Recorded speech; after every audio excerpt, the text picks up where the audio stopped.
We dismiss history at our peril. Liberty Nation Radio with Mark Angelides. Can the case against Donald Trump in Georgia stand, given the latest revelations over Fulton County District Attorney Fani Willis and her, let's call it, affairs of the heart? We're joined by Mr. Scott D. Cosenza, Esquire, who happens to be Liberty Nation's legal affairs editor and host of the excellent Uprising podcast, who has been following this story almost as closely as me, I would say. Scott, how are you, sir? I'm well, thank you so much. And it's proving to be an interesting story as the days wear on. It is a fascinating story. And the reason I think that people are so watching this, it's almost like a soap opera that's unraveling, like 3 episodes a week or something, Mondays, Wednesdays, and Fridays during the top Nielsen hours. It's because it was due to be the biggest case against Donald Trump, which may have been superseded by the Jack Smith DC case. But it's the one that people thought, wow, this is a person who's not part of Joe Biden's Department of Justice going after Donald Trump. Or is she one? Or is she? Well, that's something we're going to come to. Yeah. And it seems that the case is unraveling the way I see it. And obviously, I am not a constitutional lawyer. I'm not any kind of lawyer. I've barely even seen 2 episodes of LA Law, Scott. I should be honest with you. And when I did, it had Harry Hamlin in it, if that gives you some idea of the timescale we're talking. Harry Hamlin played Arnie Becker on LA Law. Wow, there you go. I think every episode of. Absolutely right. I don't have a great understanding of American law on this, but it seems to me that she entered into the prosecution in bad faith, and that can affect how the case goes on. No. This is there's no bad faith prosecution rule that I'm aware of, that the Constitution requires a good faith, except that if somebody perhaps violated an oath or violated a fundamental right of a defendant, well, then that's a different story altogether. Let's delve into the very that. Nature. Let me just say this: the very nature of how prosecutions work in the United States, you could say, I mean, they could all be in bad faith, in and some would argue that they are. There's no but yeah, she is. You know, it's funny because her father was a Black Panther. I'm talking about Fani Willis, the Fulton County area district attorney, the Atlanta area. It's one of these things where it's like actually crosses county lines. Sure. So that's why it's a little hard to precisely to. That's to because if you're only in Atlanta, you only get Atlanta money, right?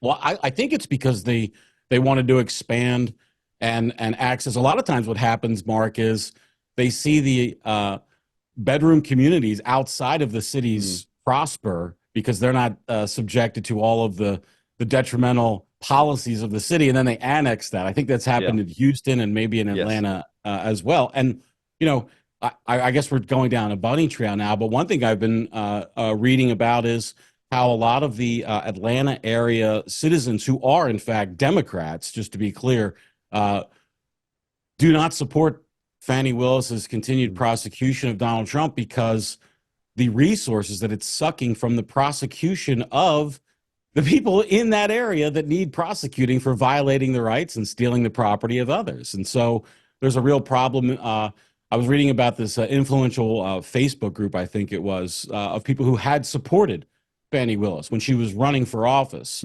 And then decided to turn her office, of course, into a national political office, which is what we're dealing with now. Yeah, so I think, Scott, that to the layman, the issue comes up that she purposely avoided going through the process with the Fulton County overseers to appoint Nathan Wade, who she appointed to become the prosecutor in the case the day before or after he filed for divorce. So presumably Mrs. Wade, who says that Fani Willis is a material witness in the divorce, which can pretty much only mean one thing, that she purposely avoided the scrutiny that should be and is actually in place under Georgia law to appoint Nathan Wade. When people think about this is a bad faith prosecution, you're right, there is no legal standard for it's a bad faith prosecution. What they're saying is that, or what they're thinking, what I'm thinking, or how it seems to me is probably a better way to put this. If it seems that if there wasn't a material benefit to her personally, now whether that's through winning political office again or higher office, or through obviously having money spent on her allegedly having money spent on her by the person she appointed with all these trips away, that she may not have pushed for the prosecution as hard. And I think that's the looking glass through which people see this. There's a word in British English that doesn't really exist in American English, which is campaigner. And as I understand it, a campaigner, as you folks use it over there, is like a person who advocates for or protests for a certain cause or action. Is that that is great? I wasn't aware that wasn't an American. We don't use the word. We don't use the word campaign. Okay. A campaign is a thing.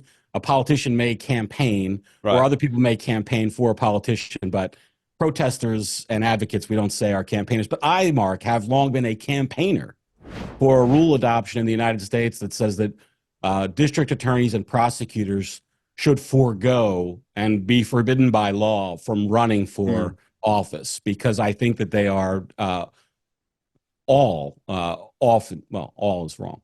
They often and so many use their offices, their prosecutorial offices, to advance their quest for political power. And I think it's despicable, and it's often walking on the backs of criminal defendants. And it's important, I think, and the power to prosecute and imprison should be so sacrosanct and respected that we take away that from it.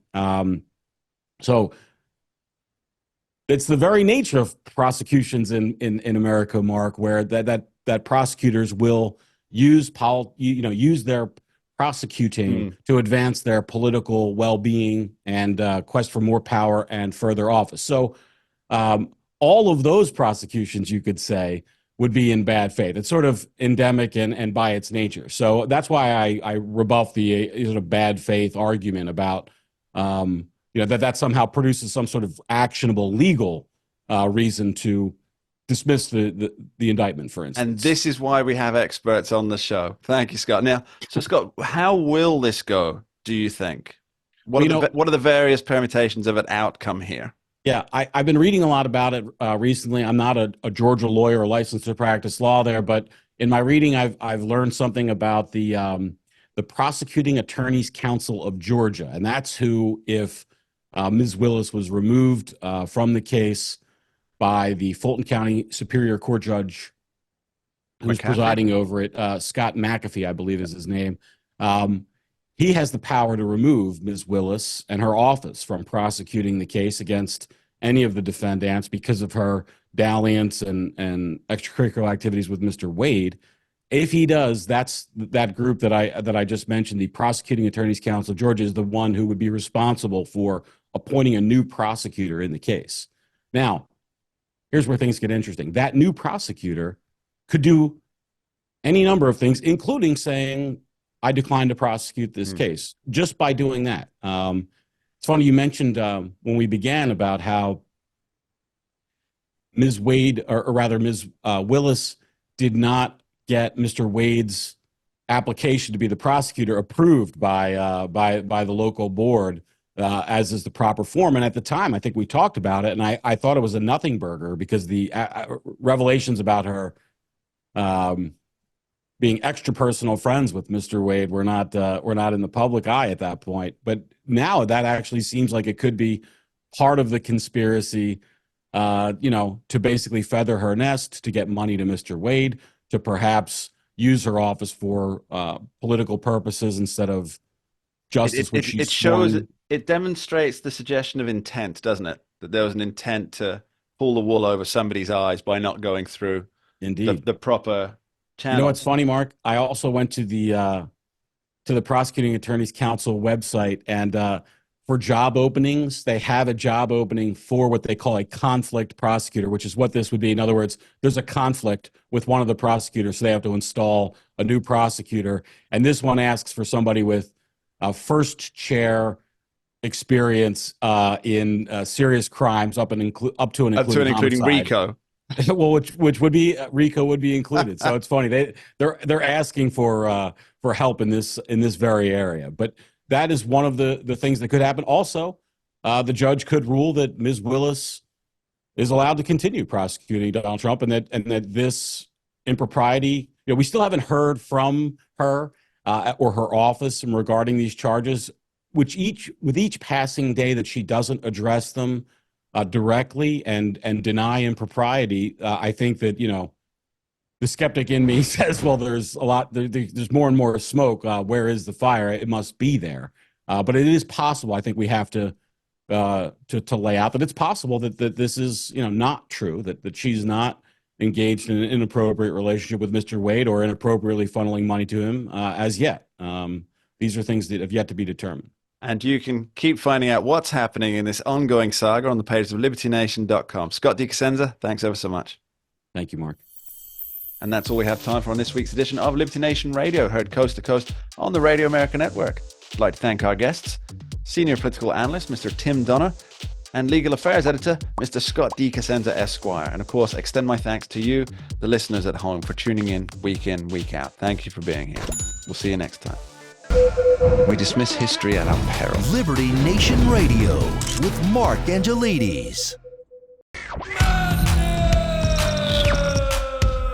Don't get caught up in the media madness. Join our movement for free thinking and free speech at libertynation.com. Publishing news and analysis 24/7 with original articles by our team of authors who tell it like it is. Join us each week for online TV shows, The Uprising Podcast, and Liberty Nation Radio. We believe in free thinking and free speech. We are libertynation.com.